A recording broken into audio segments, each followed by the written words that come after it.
All right. So let's dive into something a little different today. You ready for this? Yeah, hit me. Today's deep dive is all about sales mastery. Now, Mhm. I know what you're thinking. Oh, yeah. Sales, that's not for me. Mm-hmm. Maybe you're thinking I'm an accountant. Mm. I'm a designer. Right. I'm a teacher. This isn't for me. But stick with us. Okay. Okay. We're going way beyond that traditional idea of selling products.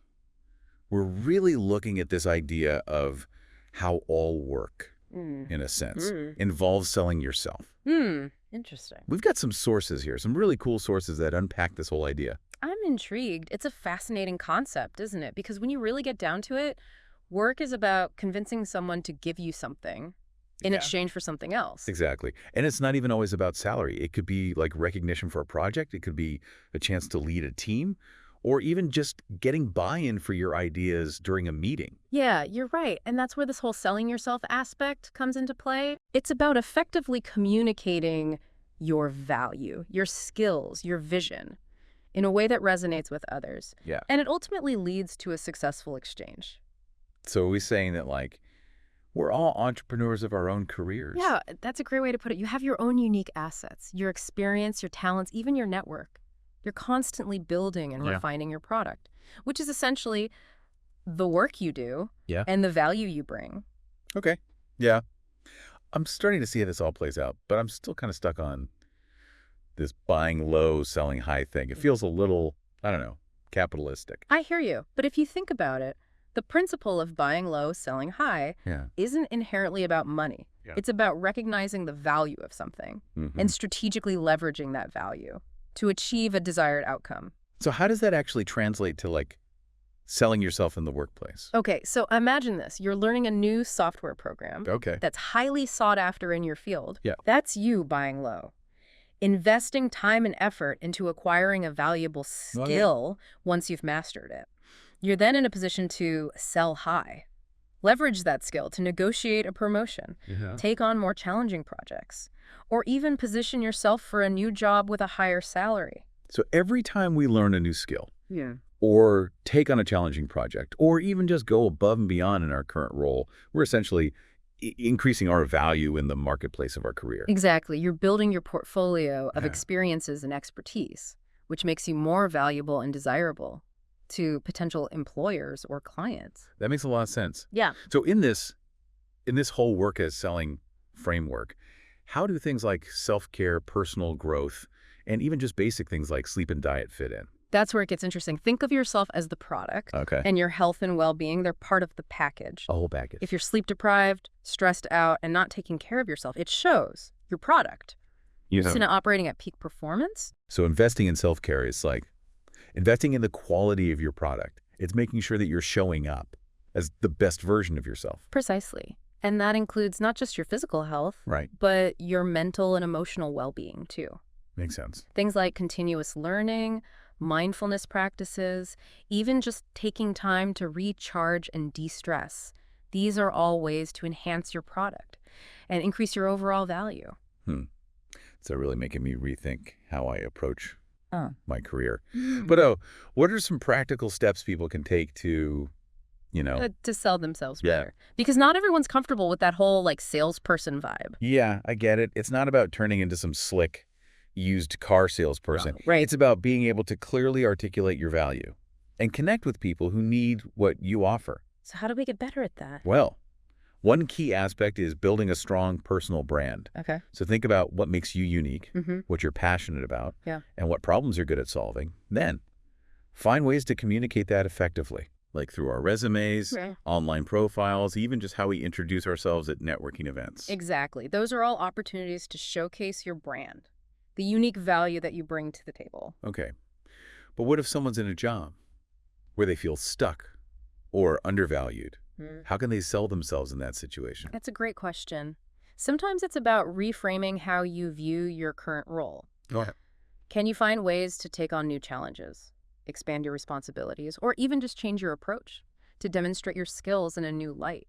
So it's about taking initiative and looking for opportunities to showcase your abilities, even within the confines of your current job. Absolutely. It's about being proactive and finding creative ways to demonstrate your value, even if your job title or description doesn't fully reflect your capabilities. So it's not always about jumping ship to find a better opportunity. Sometimes it's about creating that better opportunity within your existing role. Exactly. And you never know. Those efforts might even lead to a promotion or other internal opportunities. Okay. So we've talked about personal branding and being proactive.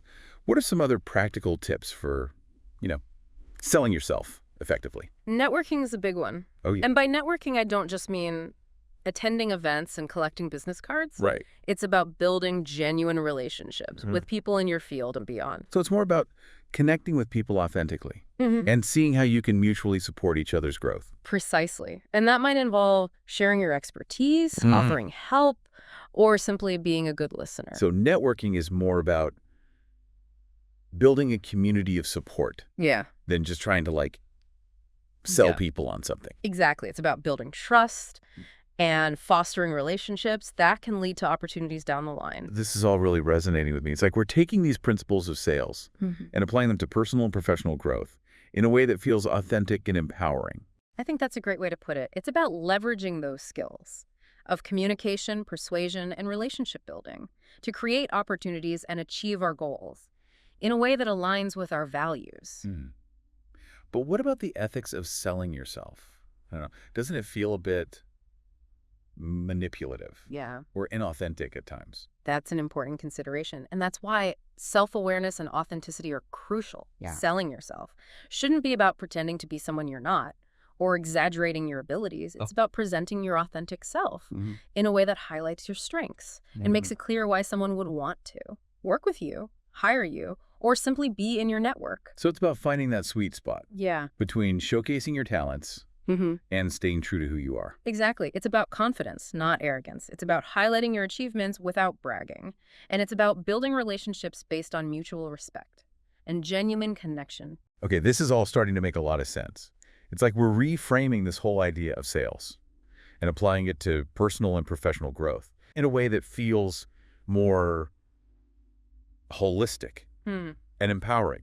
I agree. It's about taking ownership of our careers and our lives, recognizing our own value, and finding ways to share that value with the world in a way that feels authentic and fulfilling. Yeah, I love that. This deep dive has been so insightful. It's really shifted my perspective on what it means to be successful in work and in life. I'm glad to hear that. It's been great talking with you about this. Absolutely. It's been a great conversation. It really feels like we're reframing the idea of sales into something much more personal and empowering. It is empowering. It's about taking those core principles like clear communication, understanding your audience, building relationships, and applying them to every aspect of your career, whether you're in a traditional sales role or not. Yeah, that's a good point. So thinking back to those sources about sales mastery was like a key takeaway that really stuck with you. One thing that really stood out to me was the emphasis on mindset. Okay. It's not just about learning techniques or strategies. It's about cultivating a belief in yourself and your value. It's like that idea of seeing yourself as the CEO of your own career. Exactly. It's about taking ownership and responsibility for your growth and development. Yeah. Okay, but let's get real for a second. What about those times when we face rejection or when we feel like we're not getting the recognition we deserve? How do we stay motivated? How do we keep that sales master mindset in those situations? That's where resilience comes in. It's about viewing setbacks, Okay. not as failures, but as opportunities for learning and growth. So it's like that classic saying, you win some, you learn some. Precisely. And it's important to remember that everyone faces rejection at some point in their career. Right. It's not a reflection of your worth or your abilities. It's more about finding the right fit, the right audience for your unique product. Exactly. And sometimes rejection simply means that it wasn't the right opportunity or the right time. Okay. This has given me so much to think about. Before we wrap up, is there a final thought or a piece of advice that you'd like to leave our listeners with when it comes to selling themselves? Let me think. I'd say, be curious, be bold, and be persistent. Never stop learning, never stop growing, and never be afraid to put yourself out there and share your unique gifts with the world. I love that. And remember, you don't have to be the loudest voice in the room to be heard. Sometimes the most effective salespeople are the ones who listen intently, build genuine connections, and offer value that truly resonates with others. Well said. It's about authenticity. It's about relationships. And it's about recognizing that we all have something valuable to offer.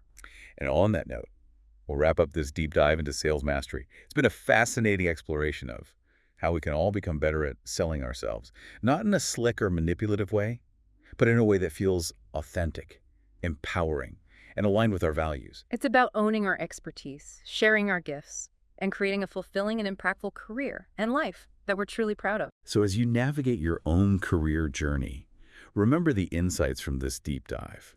Cultivate that sales master mindset. Invest in your personal and professional growth. And never underestimate the power of genuine connection and authentic self-expression. Thanks for joining us on this deep dive. Yeah, it's been fun. Yeah. I feel like I've learned a lot. I think what's been most interesting to me is like how much this whole idea of sales mastery really applies to not just people in sales, but like all of us, Yeah, for sure. It's those underlying principles. Exactly. And so what do you think, what's like one of the most important things for people to keep in mind when they're thinking about how to sell themselves better, especially if they're not in like a traditional sales role? Well, I think one of the most important things is just remembering to be your authentic self. Okay. Don't try to be someone you're not. Right. Don't try to be something you're not, because people can see through that. Yeah. Just focus on what are your strengths, what are you passionate about, and how can you use those things to create value for others. And how can you communicate that effectively? Exactly. I think that's something we talked about earlier, like with personal branding. Yeah. It's kind of like figuring out what your story is. Yeah. Yeah. And how do you tell that story in a way that resonates with people? And a way that feels genuine to you. Absolutely. Yeah, I think that's so key, because if you're not feeling it, other people aren't going to feel it either. Exactly. Right. Yeah. Well, I think this has been a really amazing conversation. I've learned a lot, and I hope our listeners have too. So, any final thoughts? Just go out there and be your best selves. I love Lauren. You've got this. You've got this. That's great. All right. Well, that's it for this deep dive into sales mastery. Thanks for joining us.